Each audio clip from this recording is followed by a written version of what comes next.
Si Ana, isang masiglang mag-aaral, ay dumating sa punto ng kanyang buhay estudyante kung saan tila ba nagiging mabigat ang lahat, nahirapan siyang makipag-angkat sa mga aralin, at mayroong mga personal na problema sa kanyang pamilya, na nagiging sagabal sa kanyang focus, madalas siyang nangangamba sa kanyang kinabukasan, at nahihirapan siyang magtagumpay sa kanyang mga pag-aaral.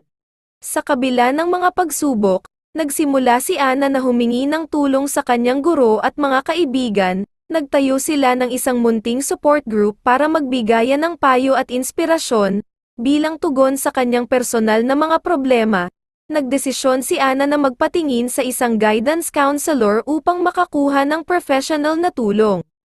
Sa paglipas ng mga buwan, nakita ni Ana ang malaking pagbabago sa kanyang sarili. Natutunan niyang harapin ang mga hamon ng buhay estudyante ng may determinasyon at pag-asa.